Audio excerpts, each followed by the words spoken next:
I guess I'm live or something. And waiting for Tracy to show up.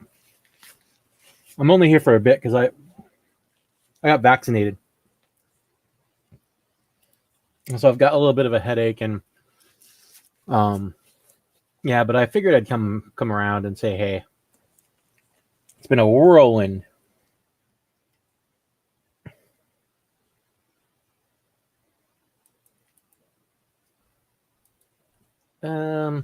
Yeah, so boat got stuck.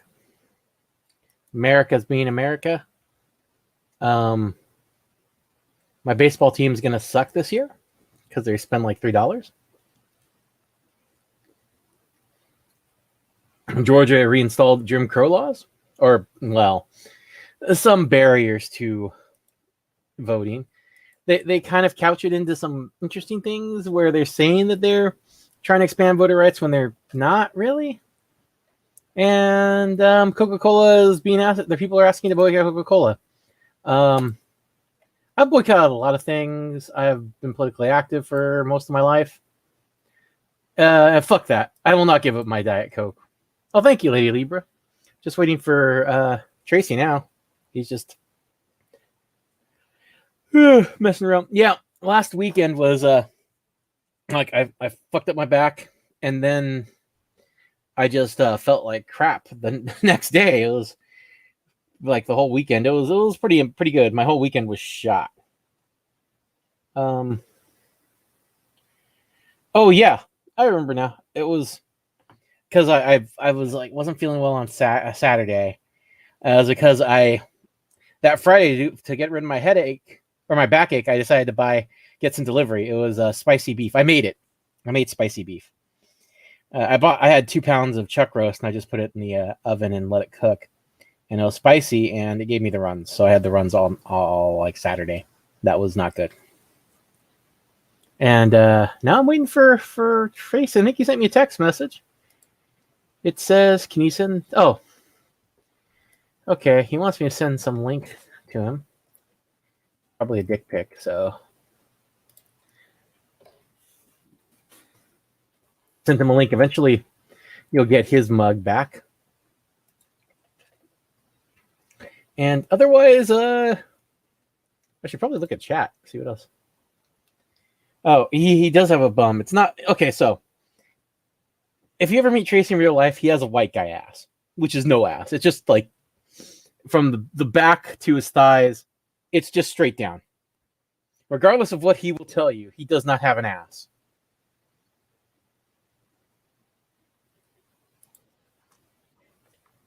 Just talking about you and your white guy ass. Oh, well, that's lovely. Lovely. Look, it's not my fault that you don't have an ass. It's just nature. It's not. No, that we can blame genetics for that. Your people just generally don't have asses. It's a crying shame because I like the white folks. I've mainly dated white gals, but you know, like asses are few and far between, and it's just anyway. So you showed your ass. Yeah, I left the room. I left the room to go grab my custom baseball bat because I was talking about how I might actually go back to playing this year.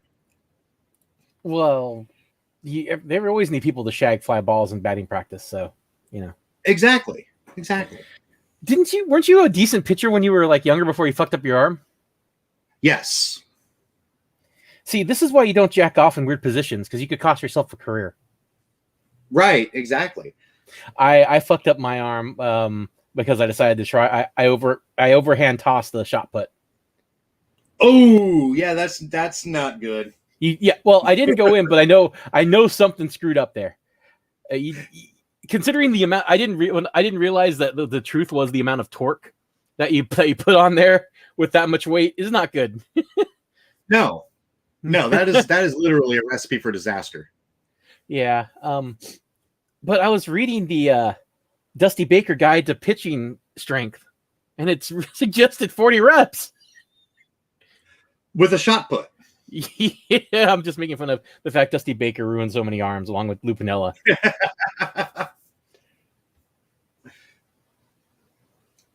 No, it's not. It's not his fault.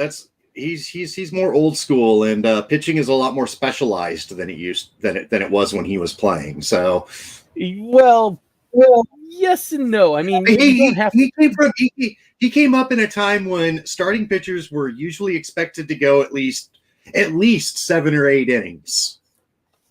And this was at a time. Game. He also came up at a time when closers would sometimes come on in like the 6th inning. Remember Goose Gossage? He'd finish half a game. Yeah. Raleigh Fingers could do it too. Guillermo Hernandez for the 84 Tigers at like 132 innings as a closer. Right. And these were not trash. These were quality innings where he just would hold on to a lead. And there was another guy on that 84 Tigers team too, Aurelio Lopez. Oh, yep, Senor Smoke, Aurelio Lopez. Senor Smoke, yeah. They had a 1-2 punch with them. Yeah. They literally had 2 top class closers for their bullpen. Mind you, their starting pitchers were the only 2 that were you could mention were Morris and was it Milt Wilcox? Yeah, that was about it. Dan Petrie. Oh, I forgot Petrie. Yeah. What sucks is Tanana missed them by 1 year because he joined in 85. Oh. Okay. I'm a Frank Tanana mark. I always will be. He's kind of a blueprint for like how to absolutely reinvent your career. Oh yeah, no, my dad who's really old. He's 90 now. He remembers the 1-2 punch the Angels had of Tanana and Nolan Ryan. Tanana and Ryan in 2 days of crying. Yep. Like fireball lefty Frank Tanana, like high 90s heat as a lefty, which is not common. No. And Nolan Ryan, who's just like the ageless wonder. Oh God, I'm a huge Nolan Ryan mark. I'm not even gonna like Mr. Perfect pitching mechanics. Like the amount of data that they got from him because he volunteered to do all the metric research for his pitching mechanics, just how everything was perfectly done, which is why he was able to pitch for so long with barely any injury. My thing, I with Nolan Ryan, the thing that really struck me about him was his devotion to leg and core exercises. Yes. This was a guy who would go out for a game, pitch like 9 innings, like strike out 17 guys, and then hold a press conference in the weight room was he's riding his stationary bike for 2 hours after pitching a full baseball game. Pitching is all about core strength. Yeah. It's baseball's in I said it last week too. Baseball's in the legs. Mm-hmm. It's all in the legs butt.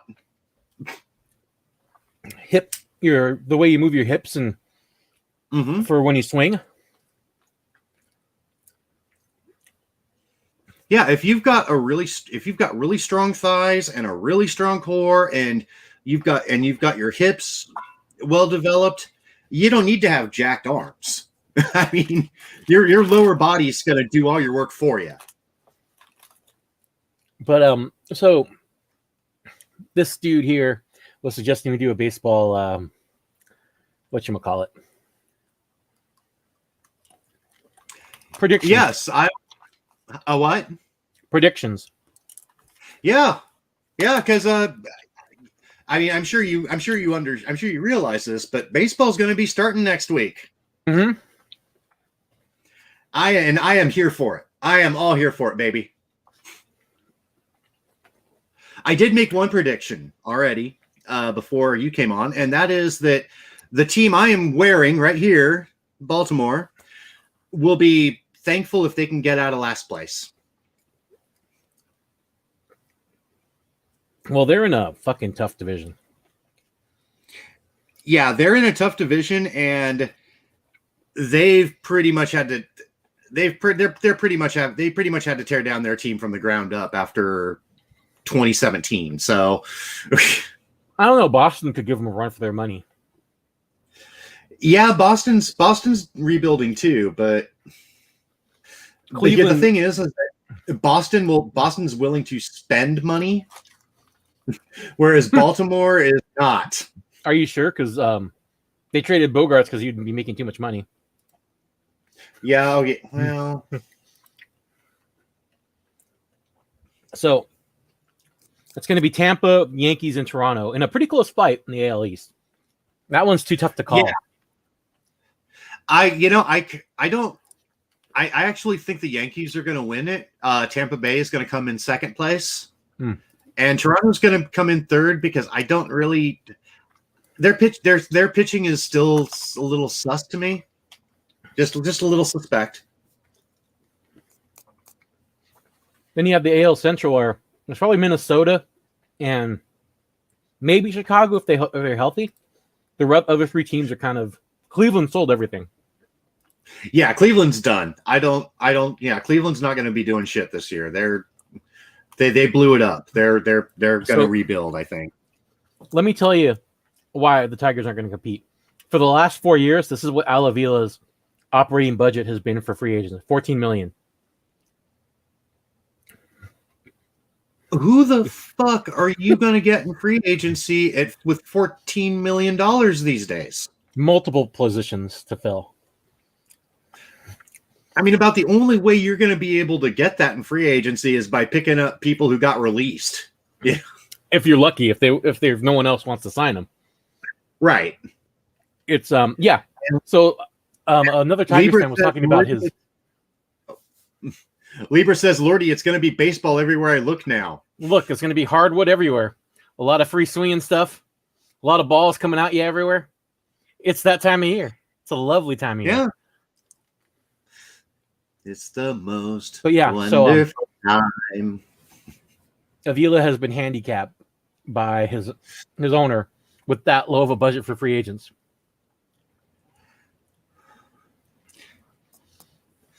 Yeah, it's kind of funny because like before Mike Ilitch died, like Mike Ilitch was like, I'm going to spend all the money on everybody.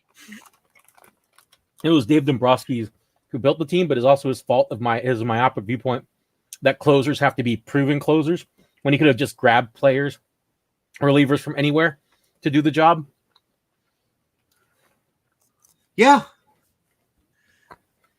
Yeah, if you are a baseball executive, or if you're ever planning on becoming one, so great advice: do not fall for the myth of the proven closer. You do not need a proven closer, especially especially nowadays where a closer like pitches a full inning if he's like really good. Well, actually, with new Major League Baseball, you can't. With new Major League Baseball rules, you can't. You have to pitch a full inning. Isn't that correct? 3 batters. Okay, I knew it was something like that. So, La Russa can't jack off to how many pitching changes he does in an inning. Yeah, I can't root. I personally think Chicago's gonna take the AL Central, but I'm not gonna be happy about it because that they now have the La Russa stench. Oh, he's gonna get drunk and like kill 50 people after. I utterly loathe Tony La Russa.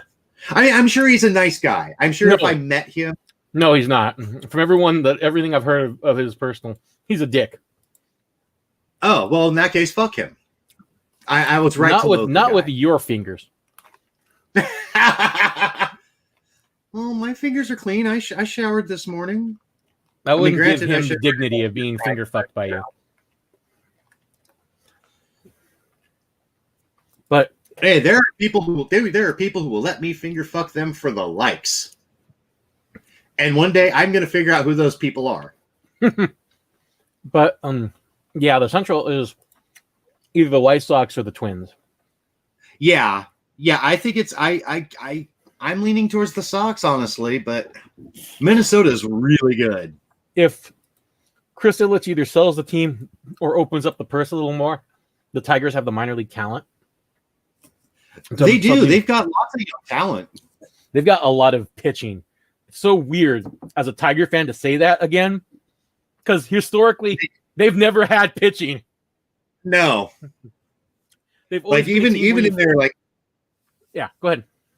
I was gonna say even in their like heyday a few years ago, like for the most part, like it was Justin Verlander and whomever else they can find. No, it was Verlander, Scherzer. They had Anibal Sanchez for a while. They had Doug Fister. They had Rick Porcello. Their pitching was on point. The problem is their bats would always go quiet near the end of the season. Yeah, that's also true. I didn't even realize. Yeah, that's right. Scherzer played for them for a few years. I don't know why I'm forgetting about that, but it was a 1-2 punch of Verlander and Scherzer.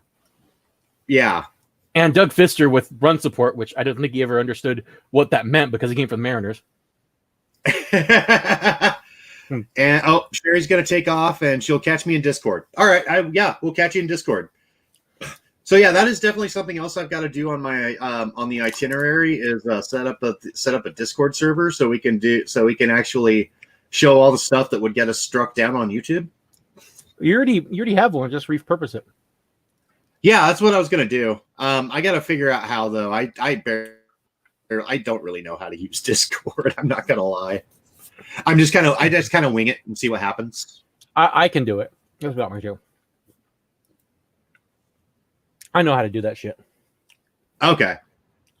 But yeah, like I'll figure it out.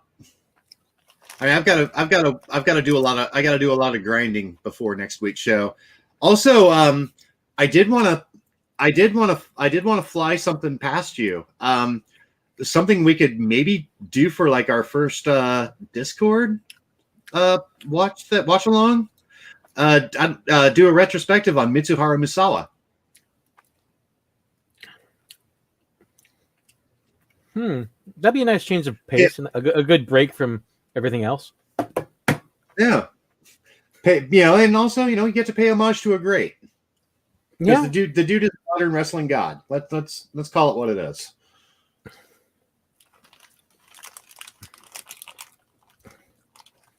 He's still hilariously enough. I feel he's still underappreciated in the United States.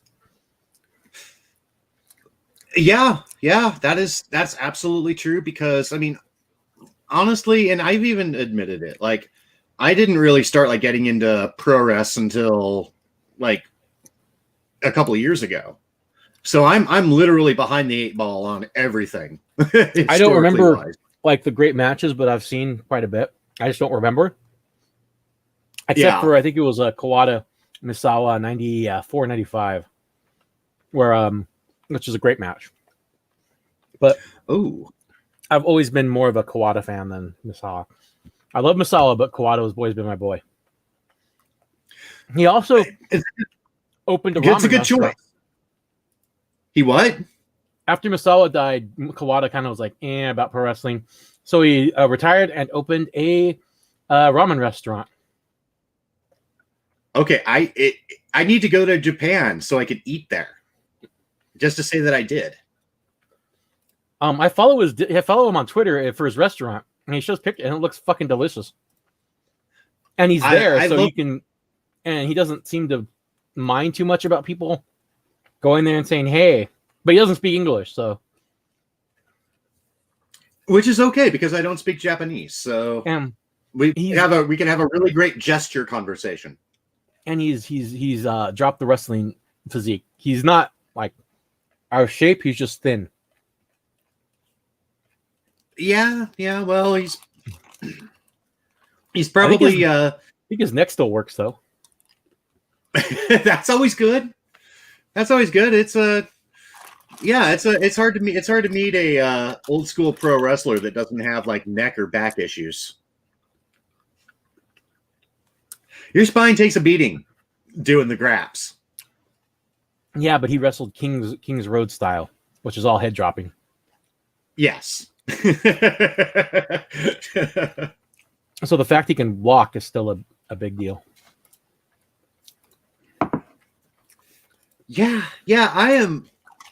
It's still shocking. Like, yeah, it still shocks me, like watching like old pro wrest matches and seeing all the times people are getting just dropped on their fucking head. It's like, yeah, that would not fly in American wrestling. Like even in the 90s, like Vince McMahon or Ted Turner would step in and just be like, yeah, you know what? No, we're gonna stop doing that so much. Of course, in the 90s, Paul Heyman would be like, could you do a couple more? And if you could drop their head on a barbed wire covered flaming table, that would be awesome. Or if you could I don't think they did flaming tables too often, but they did. No, they didn't. But I'm just exaggerating. I guess you're one of those Heyman guys. Hey, I love me some Paul E. Oh, you know what we should talk about? What? Britt Baker. Oh God, did you watch her match with Thunder Rosa? Oh my God, that was just brutal. It was a good fucking match. I didn't like Britt Baker when AEW was first starting out, because she was kind of being shoved down the audience's throat as a face, and she didn't really have the personality to carry it off. I don't know, but yeah, her heel turn has just been, yeah, I'm digging it, and yeah, that match against Rosa was just Jesus. I think the problem is that when she was facing AEW, there really wasn't any heels that were good. One's a heel that could carry. Yeah, I mean, I think Nyla Rose has a lot of potential, but yeah, those early matches of hers were kind of they were a little messy. What happened to Nyla Rose anyway? I don't know. Yeah, they I don't know if she got hurt or they dropped her or what, but yeah, I haven't really seen her around much. And I'm not really paying attention to a lot of modern wrestling like I used to for some reason. Like I'm watching JPW and that's pretty much it. JPW, huh? Huh? JPW, huh? And JPW. Things are about to get a little crazy. Yeah, I'm kind of looking forward to it. But yeah, I gotta catch up on the other modern wrestling. Like I've got some WWE shit to watch. I've still got AEW to watch.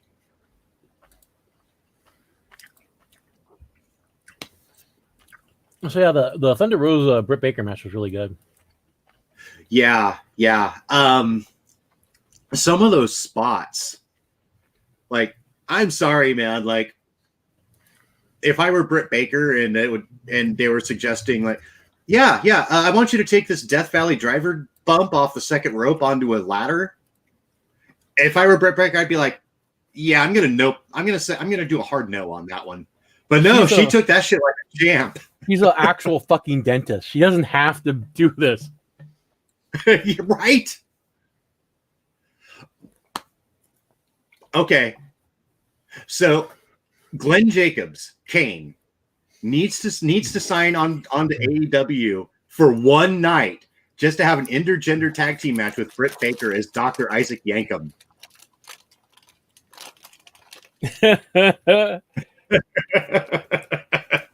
They could call themselves the Masters of the Molars.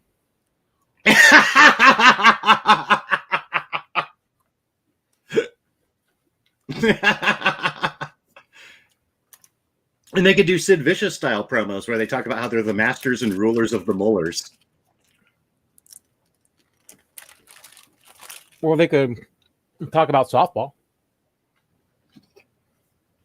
And attack people with squeegees.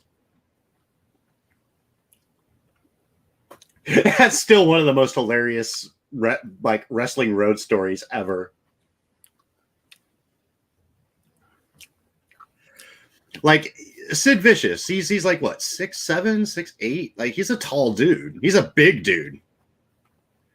But I mean, it I don't care who you are, and I don't care how mad Sid was at Brian Pillman, but for a 6'8", like 300-pound dude to like come at you with a goddamn squeegee, it's still got to be the most hilarious sight to see. Like I would have loved to have been a fly on the wall for that night. I honestly don't think Sid Vicious ever realized how big he was. He always seemed like a small guy in a big body. Yeah, I don't know. He definitely had like a typical big man style.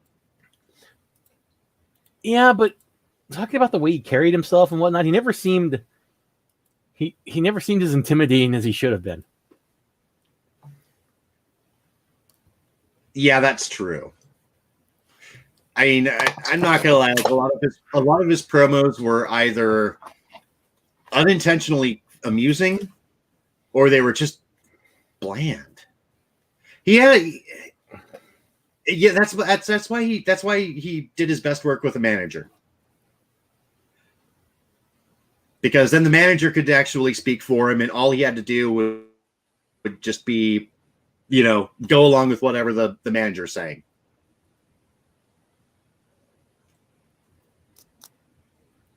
But yeah, he couldn't really cut a promo on his own. That was not his strength. No, he couldn't be. Not everyone can be Bobby Eaton. Not everyone can be Earl Robert of Eaton, delivering those fire promos that got him to upper mid card. No, it didn't. Actually, his wrestling.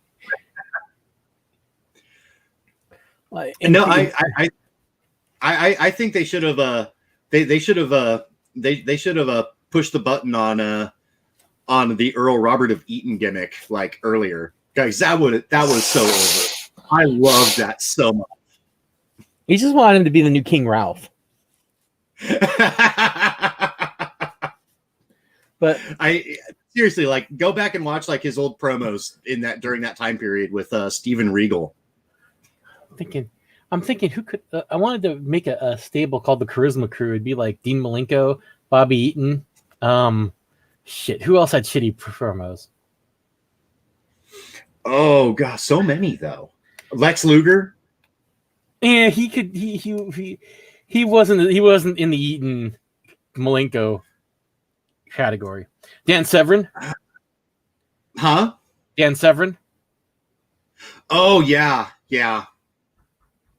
Well, anyway, I got to get going, and I'll hand it off to you. So, okay. I don't know. All right, take it easy. All right, take care. I don't know. How do I hand it off to you? I don't know. I think we've had an okay show of it tonight. All right, I've been talk to you later. Like now. We'll just call it.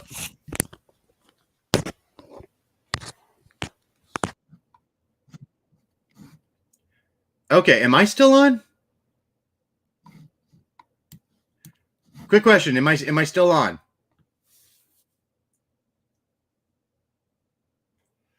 Because it says I'm in the show.